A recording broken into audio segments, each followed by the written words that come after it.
Good morning, good morning, good morning, good morning. I'm gonna wait for some of you who may be direct marketers, home-based business owners, gig workers, self-employed, plumbers, hairdressers. Listen, I want you to like and share this video. I am going to share some information with you. Hello, Wesley. Hello, hello, hello. All right, like and share this video. I think this is going to be some interesting information for those of you who are in business. The least little bit of business activity, or you've been trying. I want to share this information with you. Okay. All right. Let's see if we can get some. Tell me who you are. If you are connecting right now, go ahead and post your name on the bottom. Hey, Lamaria. Okay. Can't wait to see your first city council meeting tonight. Well, you've seen the other one, so here we go. All right. Hey, Richard. Hello from Little Rock. Good deal.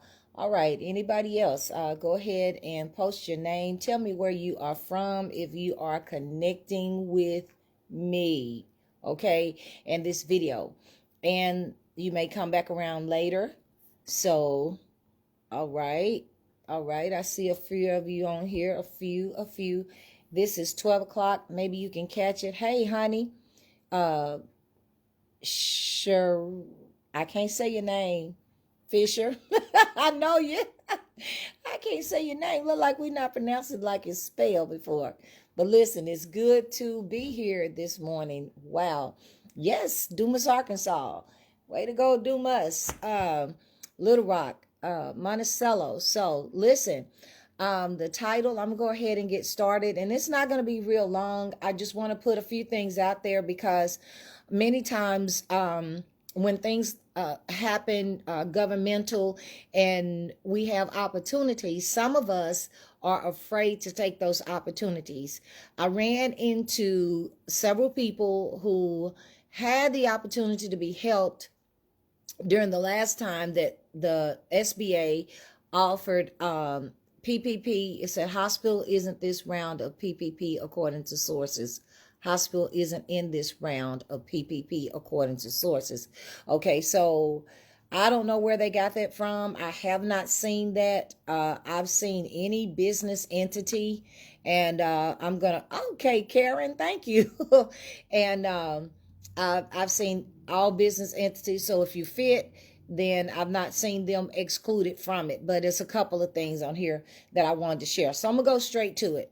First of all, I titled this as to why you should keep good records. If you're going to be in business or you're going to have a side hustle that you realize, hey, I'm baking cakes for the nation, but I never really thought about that this could be my tax advantage. And then you find out, well, if you had some records, you would actually be able to help yourself out. It's very interesting every year during tax season. And I got both tax on my mind and also information that will help you guys as business owners, because we're just into money, period, here at Shekinah Services. Okay. Particularly giving you great opportunity and helping you, or being the type of people that would actually help you, help that you can trust to get you through some of the situations. Okay. So what I was saying is I signed up for the SBA for the Accent Program for Women and Entrepreneurs. Great. That's a good program. So here's what I want to tell you. It's always important to keep good records. If you're going to have a business, and I'm going somewhere with this, so hang with me. If you're going to have a business, for instance, whether you are working from home, many of you are network marketers. You are direct marketers. Now, which means that you are sole proprietors. That means you don't have any employees. You're one owner, you're sole proprietor. okay, without any employees, right? So I do want to, let me chunk this in here for good measure. I put out there this morning, blind leading the blind, and y'all know what that means, because that's the way I feel about some of the groups that we are in, because they give very poor advice, unprofessional advice, and they give advice that they may have read off the internet. And our internet is great, but our internet articles and information are not always expert information, or they don't always put the bigger picture together. So when you're not in a particular business and you read information from online, it doesn't mean you have all the other scenarios and all the other information and the strategy or the knowledge to put it all together and make it work for you. So that's what happens in a lot of the groups that we are in, is that we're trying to, first of all, not pay professionals to do the work for us, right? We want to do that all the time. I get people that hit my messenger, might send me a quick text and say, hey, I want a quick answer. And let me tell you, in 2021, don't look for a quick answer. Go ahead and go to Shekinah Services and book you an appointment, which is probably going to cost you, okay? Because we've got to learn to respect people in business, and generally 1 or 2 answers is not getting it for you anyway. And anybody that's a professional, we can't stay in your messenger and constantly talk to you and tell you what to do. You're going to have to make an investment into yourself. That was just a sidebar, okay? So back to the regular scheduled subject. It is why you need to keep good records, because of this particular time, such as this, when the PPP has been offered. And some of the people who are asking me, asking if we can help, a lot of the things that you need are out of place. So I want to back up, okay? And I want to say, if you're going to be in business, don't play with it, and keep good records. That's all the way to the ground rules of setting up your business, okay? There are things that we call that are best practices. They may not necessarily be in black and white, which there are some people who will actually write it as if it's in black and white, because guess what? They gathered information off the internet. They're not experts, or they were taught by someone who is very strong in the way that they deliver or they do business, and that's all they know. So they don't know of anything else. So when you go into business, best practice is, no matter what type of business you have, first of all, why don't you separate your financial matters? What I am particularly referring to is set up a business account. It's not going to hurt you, even if you're paying your bills out of there, or you're having certain things that you're having to do. And I'm talking particularly to those who are home-based business, direct market, network marketers, and so forth. It's still best practice that you have a separate bank account so that your expenses can be clearly defined.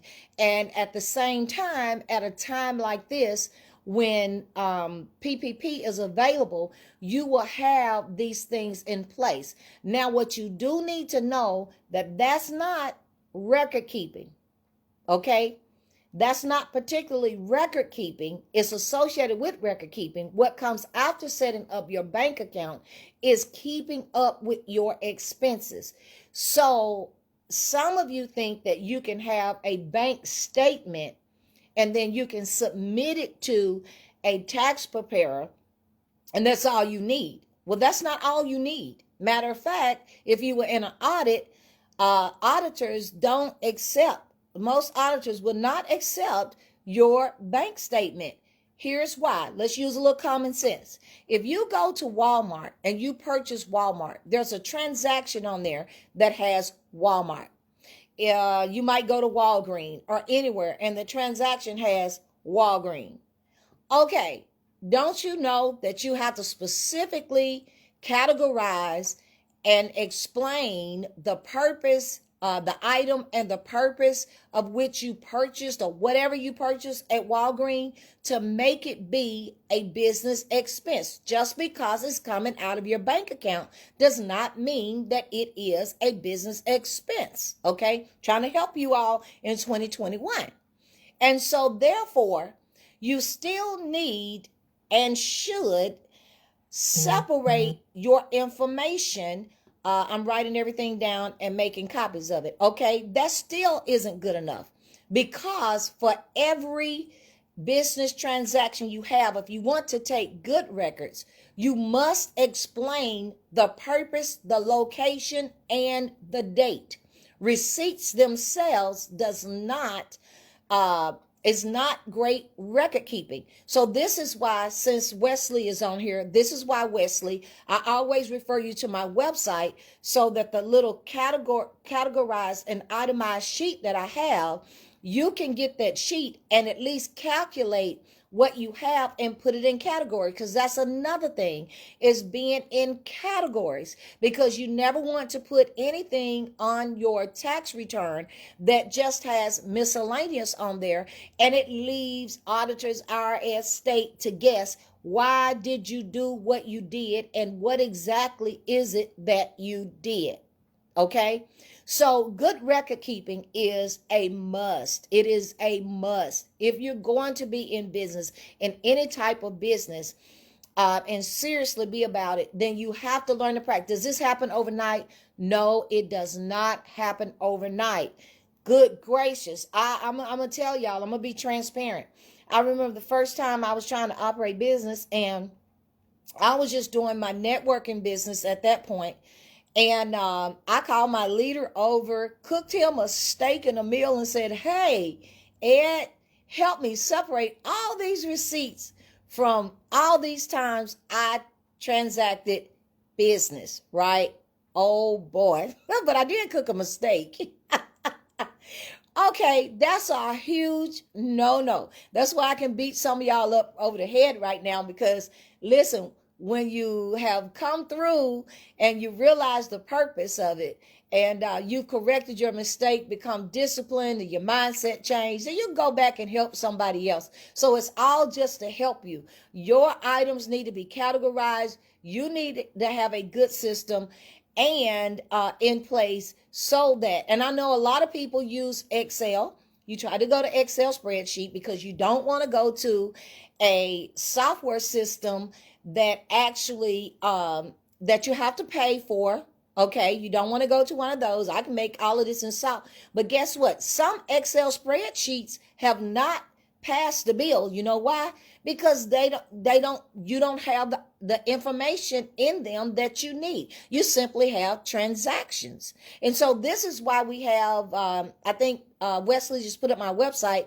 I have 2 opportunities for you to have a great record keeping system to help you out. Okay. And so I'm going to check out your website. I'm working on this. Okay, great. So now, as it relates to PPP, there are some of you that probably would have, Wesley, since you're putting that on there, put chicagotaxes.com on there for me too. Okay.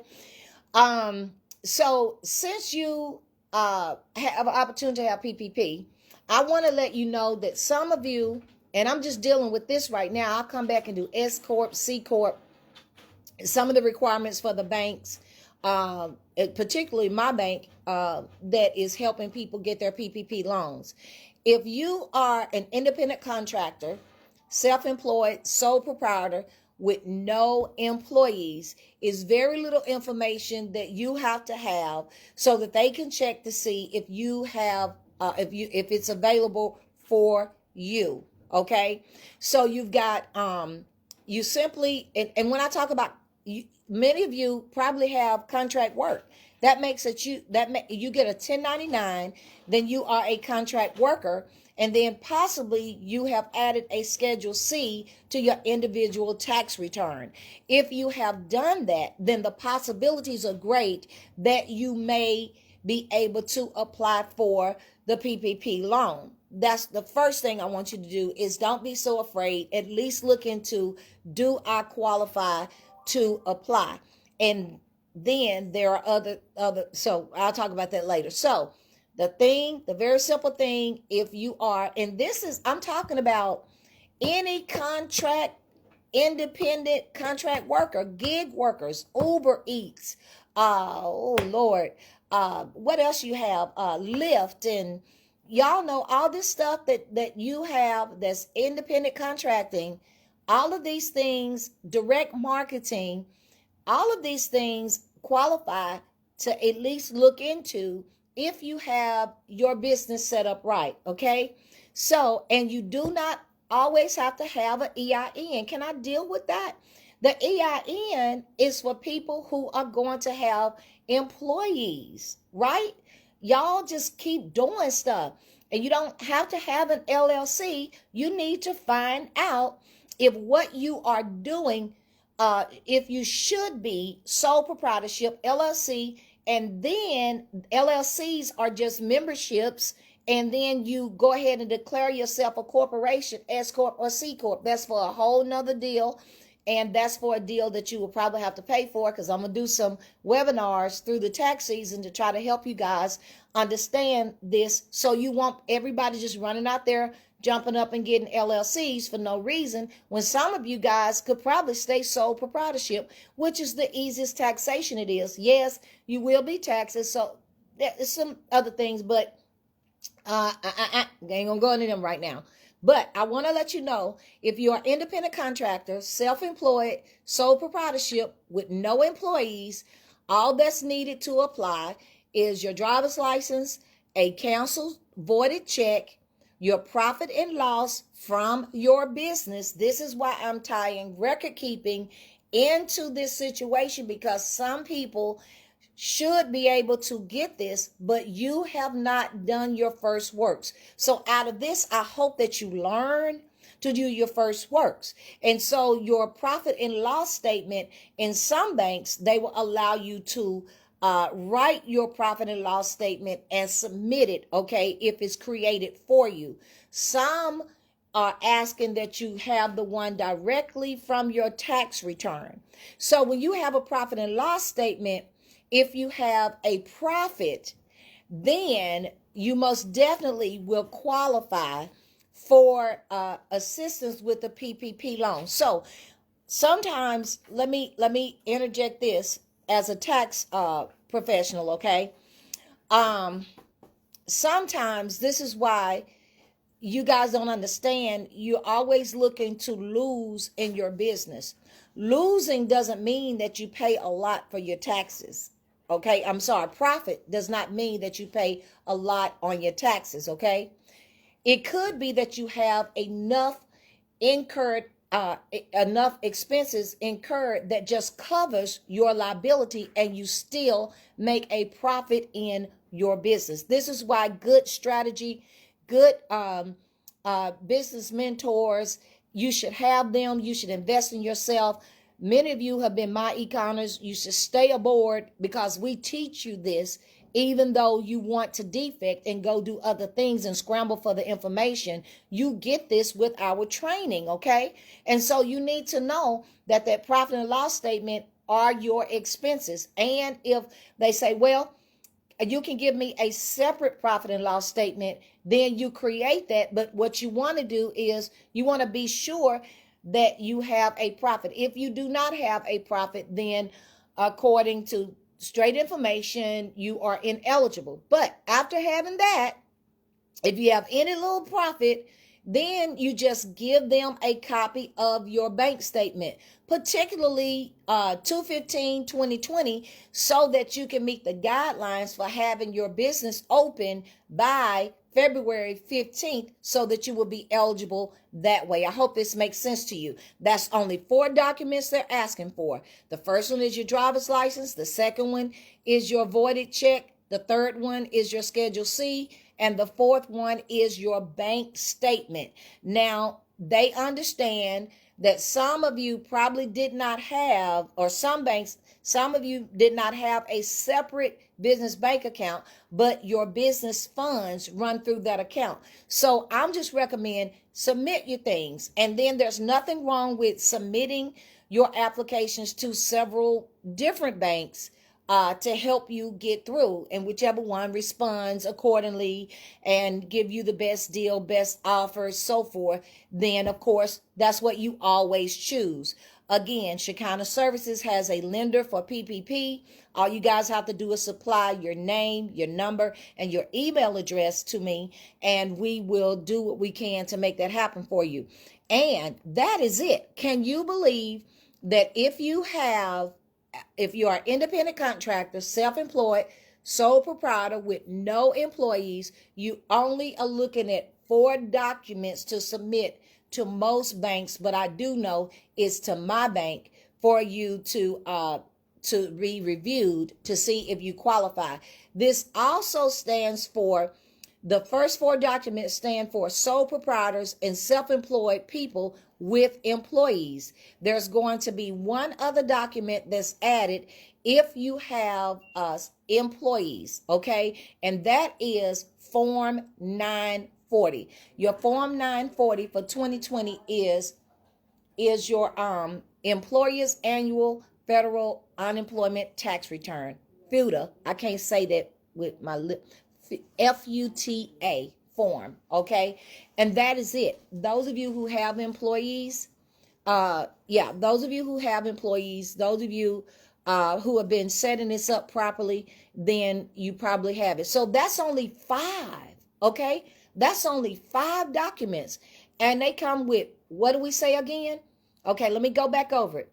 I'm going to start back over. Independent contractor, self-employed, sole proprietorship with no employees. That will cover those gig workers, Uber, Lyft, direct marketing, and all of this. Okay, with no employees, you're going to need a driver's license, voided check, a copy of your Schedule C, or a stated copy of your profit and loss statement, and then a front copy of your bank statement, particularly dated for 2/15/2020. Now, add that and add employees. You're going to have all of those documents, and you're going to add only one other document, and that's going to be Form 940, which is about your FUTA taxes, the 940 for 2020, which is submitted on those that you pay. Now, what you have to keep in mind is that another qualification for the PPP is that you have to calculate, or you have to show that you have a 25% revenue reduction in either one of those quarters from 2019 up into 2020. You can show in one of those quarters, then that will qualify you. You got to show it in at least one of those quarters, 25% revenue reduction. Okay, so I got some instructions for how that works for you. This won't be the video that we share that in, but we're going to work on that video and sharing with you guys, because I think we have until March to apply for these funds that the government has given us. And so we want to do our best to get you ready.